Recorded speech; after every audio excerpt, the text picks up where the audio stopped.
ziarah, perhatikan adab-adab ziarah ya. Nah, adab ziarah pertama, kalau bisa buka sendal, kecuali memang di situ sangat-sangat dikhawatirkan ada duri kah atau memang kotor luar biasa. Tapi kalau bagusnya rumputnya bagus, tanahnya bagus, buka sendal. Yang kedua, masuk itu ucapkan salam. Assalamualaikum ya ahlil kubur. Salawat. Allahumma salli ala sayyidina Muhammad. Nah. Kemudian yang berikutnya, mendekat ke kubur yang mau kita ziarahi. Seukuran dekatnya kita dulu kalau ngobrol bersama dia ketika hidup. Kita kalau ngobrol sama orang ketika hidup, sedekat apa, sedekat itulah kita kalau bisa di kubur tadi. Nah, kemudian ini yang agaknya banyak orang sering salah ya. Haram sebenarnya di kitab itu mencabut rumput yang ada di atas kuburan. Nah, kita kadang kalau ziarah justru malah bersih itu kuburan tuh, cabuti semua rumputnya. Rasulullah waktu jumpa kuburan bukan dicabut, ditambah tanamannya.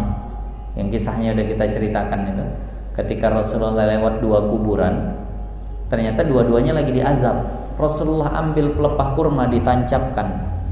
Dari sini ulama katakan segala macam tumbuh-tumbuhan yang ada di atas kubur kalau dia masih hijau itu akan bertasbih, berzikir yang faidahnya akan meringankan penghuni kuburnya. Kita udah malas ngirimkan Fatihah, malas berzikir, malas mendoakan untuk ahli kubur, malah yang berzikir kita cabutin, jadi tak ada lagi nanti yang berzikir. Semak kali Ustaz, gunting, bawa gunting, jangan dicabut, dipotong, dipangkas. Kalau dicabut mati dia. Nah, udahlah dia jarang-jarang datang, setahun sekali baru datang mengunjungi, begitu datang malah dihabiskan yang berzikir di atasnya.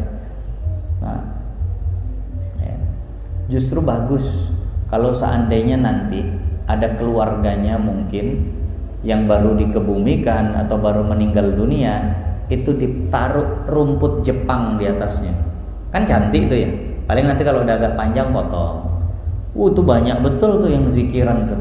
Nah, mertua saya bilang sama istri saya, nah kita pasang rumput Jepang, tapi memang perawatannya payah. Kuburan di tempat mertua saya dikebumikan, untungnya ada orang yang standby di situ. Jadi waktu kami taruh itu rumput Jepang 2 minggu harus terus disiram pagi sore, setelahnya sudah. Kalau nggak mati itu. Maka kami bayar orang yang ada di situ, tolong Pak nanti tiap pagi sore disiram. Iya. Sekarang cantik. Nah, tapi tak semua kuburan pula ada yang menjaga standby di situ.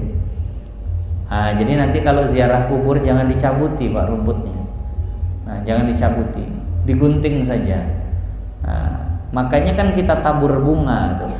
Selama bunga itu basah, belum kering, dia terus berzikir, dia terus bertasbih yang akan meringankan ahli kubur. Nah, ini kadang habis diziarahi bersih, tinggal tanah aja atasnya. Nggak ada lagi rerumputan di atasnya situ. Nah, ini masalah kubur nih banyak yang perlu diluruskan ya. Nah, masalah kubur ini pertama itu. Yang kedua memang ini dilematis lah. Kalau saya nyampaikan ini banyak orang yang tak suka sebenarnya, tapi hukum tetap, suka tak suka harus didengar. Yang kedua, kalau kita mengebumikan keluarga kita di tanah wakaf, kalau kita mengebumikan keluarga kita di tanah wakaf itu kan bukan punya kita, itu haram disemen dan dibatu dengan permanen, nggak boleh. Karena hukumnya kita membangun di tanah orang, bukan tanah kita. Di dalam kitab Sabilal Muhtadin itu agak keras.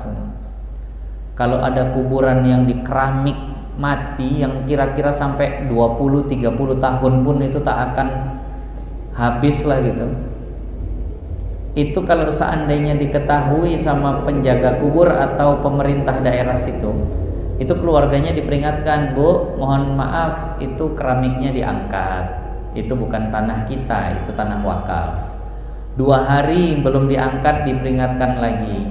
3 hari belum diangkat, pemerintah yang angkatkan, letakkan depan rumah ahli baitnya, ahli keluarganya. Nah ini, Bu, kami letakkan di sini. Karena banyak tanah wakaf yang tidak lagi terpakai gara-gara semuanya di keramik dan di semen, nggak bisa gantian, Pak. Yang meninggal, bahkan yang selama ini menziarahi pun udah meninggal itu tadi. Tapi tetap ada kuburannya. Kenapa? Karena tadi di semen permanen. Oh, kayak mana Ustaz, nanti hilang. Makanya jangan permanen. Pakai batu bata saja disusun di sampingnya. Pernah lihat kuburan gitu, Pak? Disusun miring di sampingnya. Nah, batu bata itu, insya Allah masih awet tuh, kalau begitu. Susun aja miring batu bata tadi. Dah, datang kita, kalau ada yang hilang tambah lagi. Batu bata bisa lapuk, dan kalau mau ditambah itu mau ditimpa dia nanti setelah kita tak ada, emak kita pun dah tak ada yang menziarahi, cucunya pun dah tak ada, bisa gantian sama orang. Putus nanti pahala tanah wakaf orang. Kami punya di daerah dekat rumah kami itu kuburan, semua di semen, di keramik. Bingung orang nak ngubur, kenang meninggal tahun 90 pun masih di situ bahasanya. Padahal yang menziarahi pun udah pada meninggal juga. Tapi nggak bisa dibongkar lah, orang batu keras begitu. Nah, ini kalau udah ada yang lalu-lalu, ya sudahlah. Maunya ke depannya jangan lagi seperti itu. Oh, jadi nggak boleh mengeramik, menyemen kuburan, boleh. Tapi di tanahmu sendiri. Nah, kalau mau.